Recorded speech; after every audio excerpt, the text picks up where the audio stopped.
Ole Miss podcast starting December 13th. I'm here to tell you that you can subscribe now on Apple and Spotify, and I'll be sure to let you know the new YouTube link when it comes out. Listen to the show and hear a perspective that is completely different than those that are already out there. I know their world after 10 years in the media, and I also know the staff's world thanks to 3 years in the Manning Center. So subscribe now and hit the bell and get the reminder you need because you won't want to miss this. Hey, welcome to the Palmcast with Stephen Willis. We're going to start in a few minutes, but I want to tell you to hit up our social sites, retweet, share, comment, like, do all of that stuff. It can only help us out and it'll make the show even better. But we're getting ready to give you a lot of good Ole Miss information, and I just thought I would tell you that because the Palmcast is starting. Well, it's starting right now. Wait, no, that's a little early. It is starting right about now. All right. Happy Thanksgiving. Right here, we're in the Palmcast, the farewell tour. It ends December 3rd. We pick up with the, as you can see, Locked On Ole Miss podcast on December 13th. There are links. You can subscribe on Apple and on Spotify now. Do that. You do not want to miss the beginning of this. This is an interesting perspective, and it will be an excellent show. So do that for me, and we can work towards everything that's going on. First, before we get started, I want to tell you about Travel and Cruise World. What I've been trying to do the whole time is everybody needs a vacation. And these guys can provide a resource for you on the ground and still get you the same prices you can online. So give them a call, 1-800-330-7461, and use them as a resource and have that perfect vacation. It says Positively Ole Miss search, but it's actually y'all's conference network. Do that. You can subscribe to the feed. Those are the podcasts that we are available on top of the Locked On stuff that we're talking about. We're on Apple and we're on Spotify as well. So search Locked On Ole Miss podcast on Spotify and on Apple, and they can help you out and hook you up. So that is what we have going on. Also, if you want to watch the show, you can catch us at the Stephen Willis. You can watch it at YCN_SEC. You can catch us on y'all's conference network on YouTube. Subscribe, hit the bell. You'll not only know that we're streaming, you'll know what we're streaming about. And of course, YCN_SEC on Twitch. So do that, and we are going to be good to go. Today on the show, we're going to talk about some of my favorite Egg Bowl moments and the things that just really stand out. Because today, honestly, I get to enjoy today. There's a lot of people that do not enjoy today. They're going to be bound up in knots, and they're going to be nervous all the way through it. I get to enjoy today. Today is fun. But I'll tell you some of my favorite moments and some memories that come back from my Ole Miss Mississippi State Egg Bowl experience. Also, we're going to preview the game tonight a little bit. We're going to talk about what's going on with that, keys to victory, things like that, how Ole Miss, what happens if Ole Miss wins, what happens if Mississippi State wins, things like that. So that is our podcast today. And in fact, we're probably going to start out with my favorite moments, and then we'll move on to the actual game preview tonight. The game's at 7:30 Eastern Time. 7:30 Eastern Time, and I need to do this real quick, so bear with me. Let's see. Forgot to do this and bring the weather forecast into the system because I'm super smart.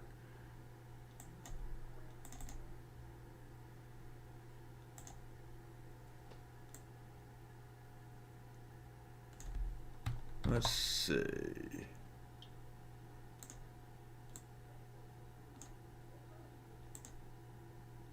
So why are you being difficult? Okay. All right, we'll talk about this a little bit. This is the weather forecast for the game while it is going on. So the window between 6 o'clock and 10 o'clock. And looking at that, I expect a sloppy game to start, honestly. The air raid. So this is even more just looking at this, you assume that Ole Miss is going to start quick and Mississippi State is going to come out. Now, we could get to kickoff and it could be completely clear. and could be absolutely clear, and that would be fine, great, whatever, however you want to say it. But there's a chance for this game to be sloppy at the beginning. You can see it getting colder. It's going to drop 10 degrees over the course of the game at least. So it has a chance to be a typical type Egg Bowl. Ole Miss is winners of 2 of the last 3 games in Starkville.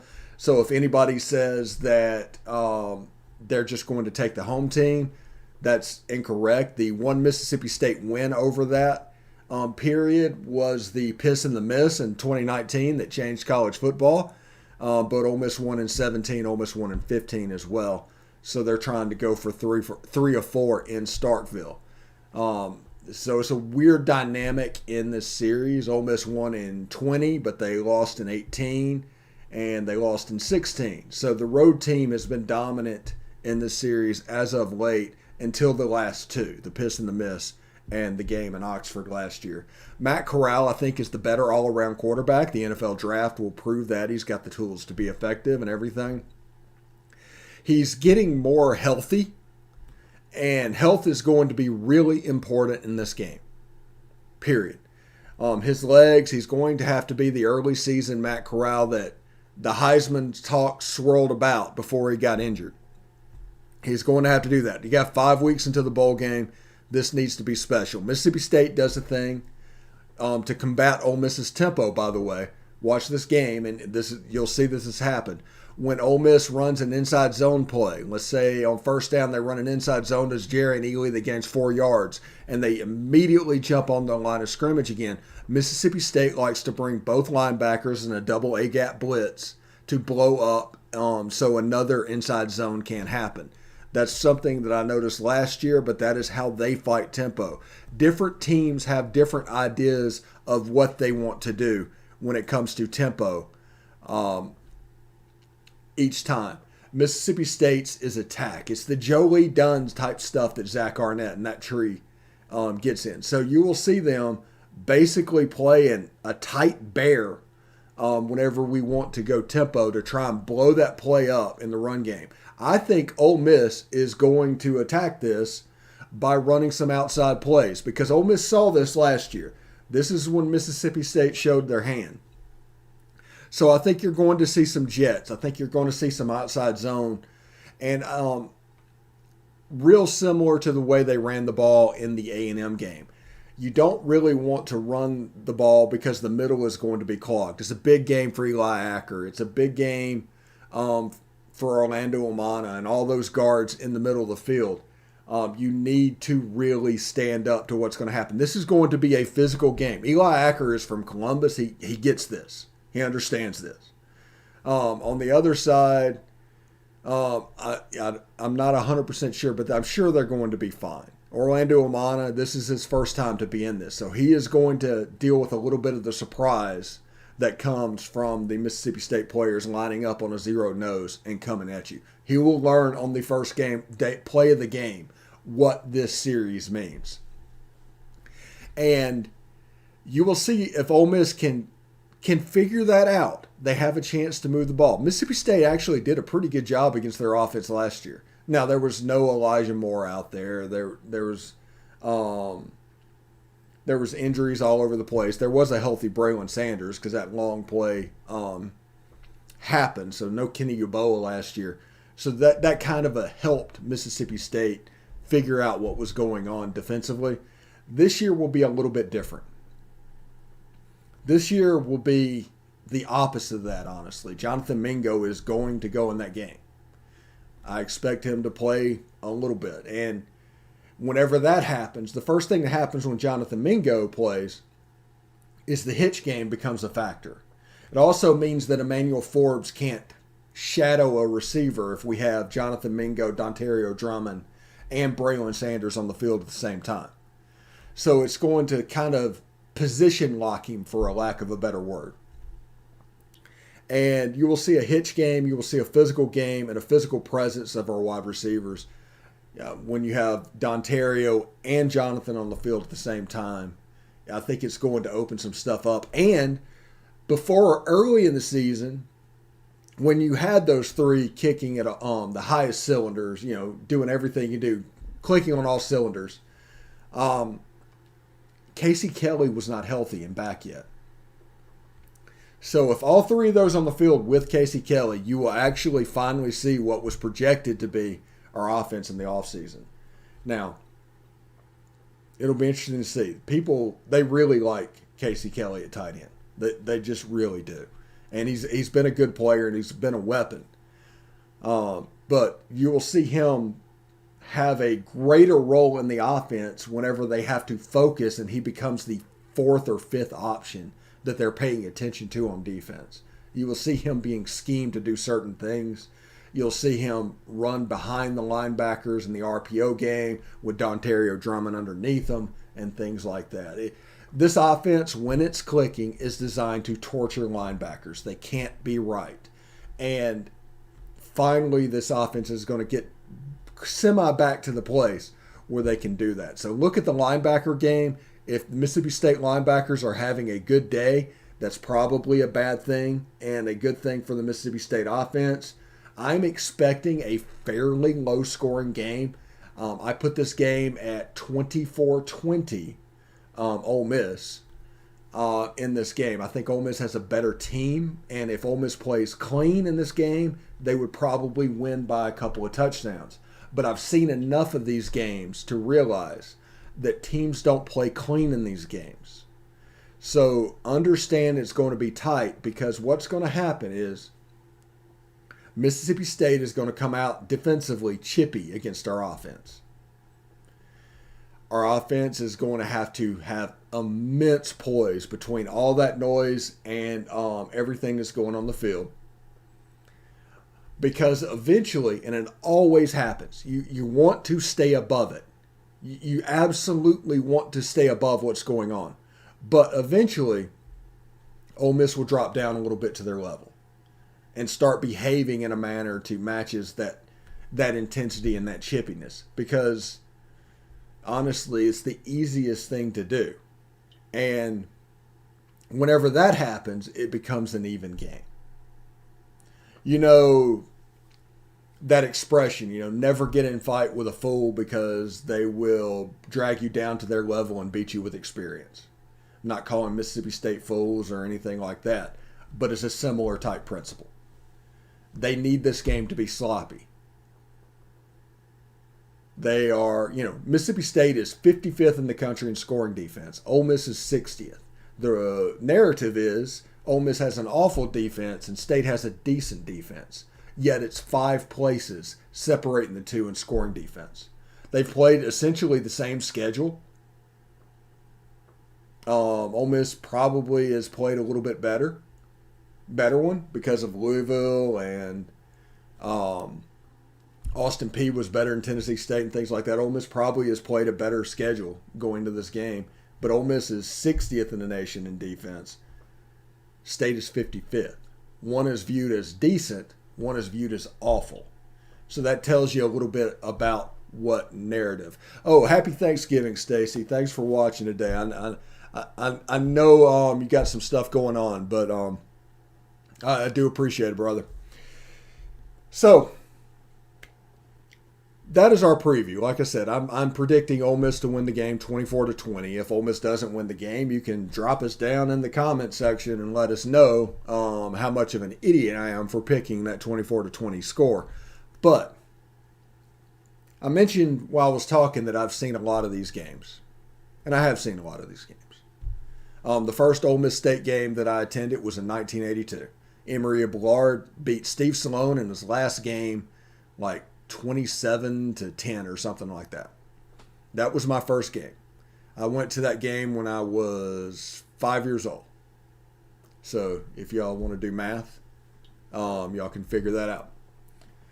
The next game that I went to in the Egg Bowl series was the Immaculate Deflection game, the 1983 game. This is the game where I became an Ole Miss fan for life.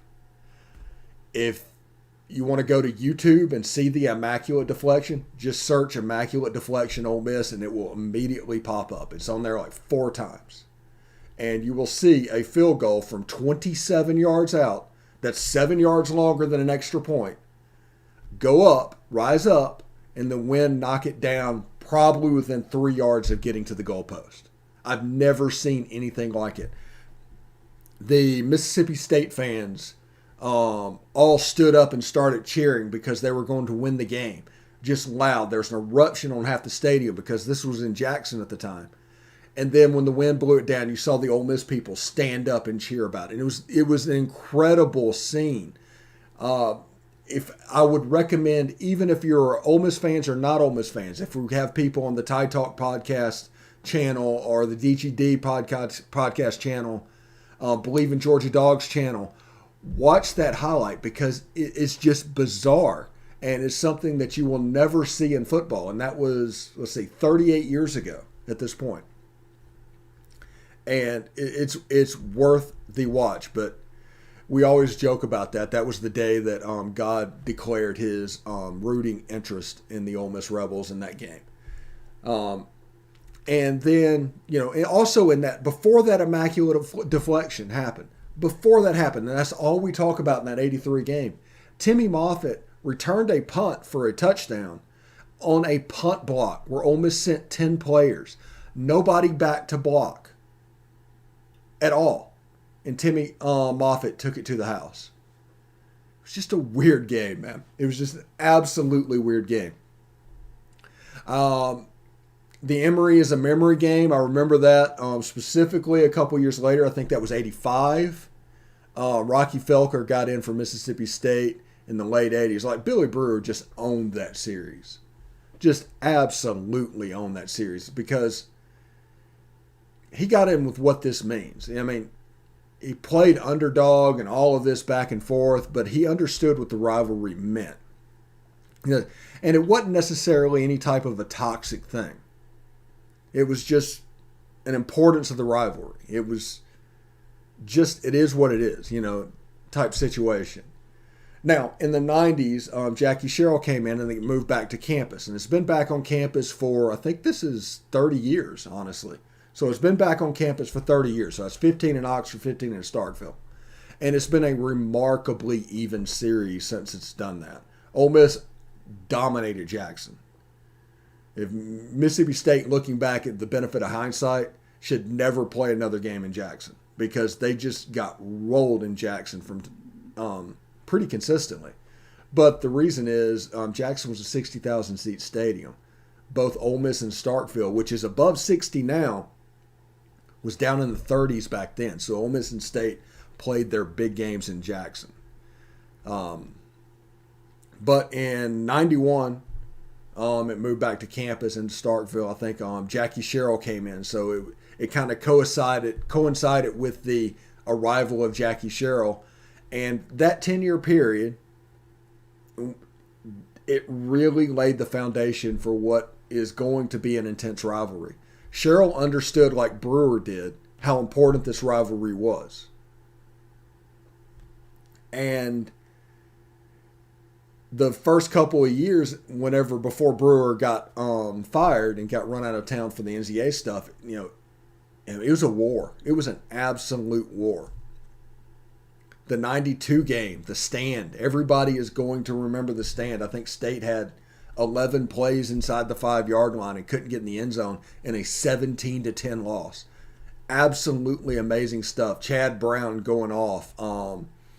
Rushall's quarterback, and that was a Joe Lee Dunn defense team. And I think 92 Ole Miss led the nation in defense. And that went through at 93. And then in 94, it all kind of fell apart. Joey Dunn was the interim coach, and Ole Miss actually went with Tommy Tuberville. Joey Dunn skedaddled and ended up on Jackie Sherrill's staff. So that 3-3-5 defense that Zach Arnett is basically a descendant of came from Joey Dunn in those early games in the 90s and the early 2000s. Zach Arnett is playing heavily off of those games. But Joey Dunn, rest in peace, brought all of that into this rivalry. And the fact that he went from one to the other, it became a little bit difficult. I remember Dew Innocent running for 240 yards in Starkville in 95, Tuberville's first game. I remember Romero, or Deuce to Romero, the throwback pass in 2000. Very well. For whatever reason, we talked about it on Talking Ball this week.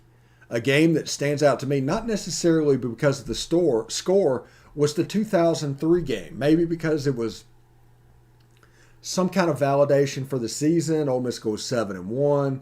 I remember the Tremaine Turner touchdown, but as Bill Flowers talked about on Talking Ball earlier this week, Chad Pilcher is the guy that had possibly the greatest crackback block in the history of punt returns happened in that game.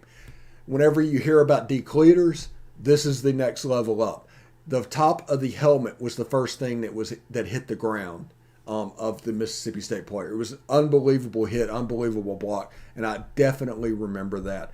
I remember the 2008 game with 10 sacks and just feeling sorry for the Mississippi State quarterbacks because they had to deal with that D-line over and over and over again. I remember 2009, and this started a new era because Mississippi State got Ole Miss in Starkville. That was the Shahad Circuits catch in that game. And State went on to win 3 in a row, but Dan Mullen brought importance like Jackie Sherrill did to that game. And it was the beginning of this thing becoming a very toxic relationship.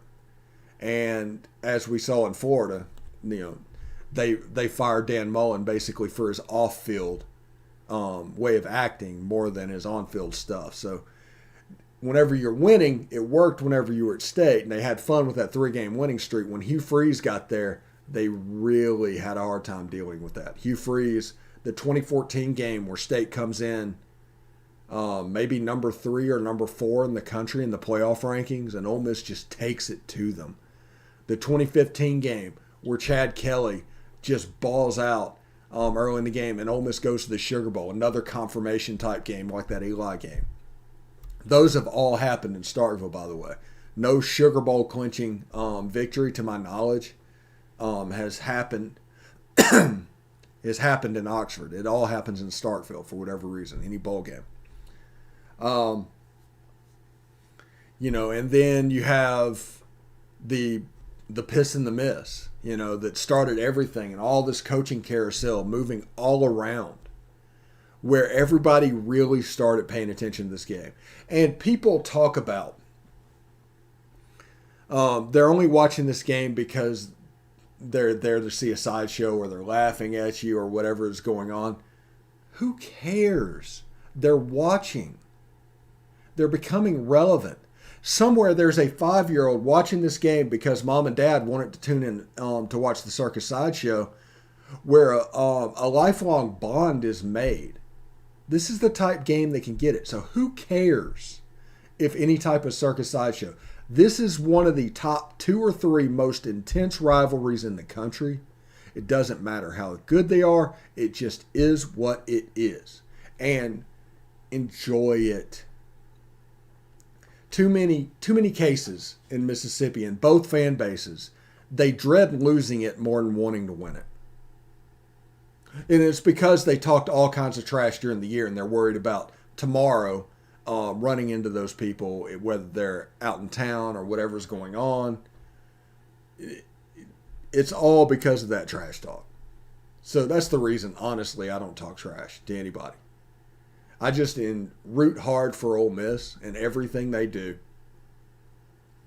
Root against whoever they're playing for 3 hours, and after that game is over, I just throw it away. It is not a 365-day-a-year type game for me, because I'm not living in the middle of it. And even when I did live in Mississippi, which I've spent half my life in Mississippi. I went to high school in Simpson County, graduated from Ole Miss. I have never been a trash talker. So the Ole Miss State game never really reached a level to where it was really awful for me, because I'd never had a piper to pay whenever it didn't go well. Hey, Lynn, congratulations on Austin, Texas. Love Austin, Texas. That's a great place to visit. It should be a lot of fun tonight, hotty toddy. But this being Thanksgiving, and this being everything's going on, I'm thankful for this game. Most of all, I'm thankful for this game. And that's regardless of results. Because this game, forever, since Vaught left, provided meaning to an end of a season that was honestly mediocre in the 70s, 80s, and even parts of the 90s. Coach Orgeron and Coach Kroom had a little bit of lull at about the same time in the mid-2000s. But when they came out of that, they figured out what they wanted to do, and they figured out what they were, both Ole Miss and State. And games have become really, really competitive. And because of that, it's just a lot of fun. And like I said earlier, if Ole Miss can come out and play clean and just play their game, they're going to win the game fairly handily. If this turns into a sloppy affair, which State is hoping it does, it's advantage State in this situation.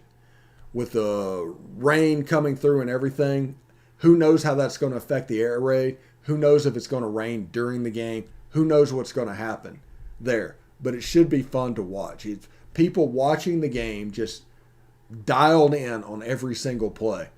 That is what makes this game special.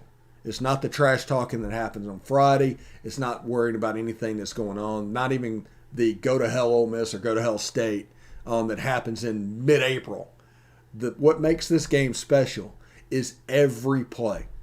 Every single play, you are going to be leaned forward in your chair, rooting with everything you have that your team gets the result. And that is what makes the Eggs Bowl special, because the players feel this. This is more of a players' rivalry than even the Iron Bowl. This is the most potential players' rivalry in all of college football, to where players on both sides genuinely don't like the other. I mean, it's interesting. Anyway, I am going to give you a couple minutes back, okay? Thank you very much for spending time with me on your Thanksgiving. Enjoy the game tonight, and have fun in all your Thanksgiving deals today, and have fun. And I'll be back tomorrow for a little post game, one way or another, talking about the Ole Miss and State. So you can count on a Friday show as well, and we're going to get ready for the countdown because we're almost there. After the show tomorrow, we'll have 4 more podcasts left. You can see us on the Locked On channel. It's on the YouTube page. It's linked. You can go through and subscribe, and you can be there from the beginning. So thank you very much for watching. I'm Stephen Willis. Egg Bowl Day, Thanksgiving Day, hotty toddy.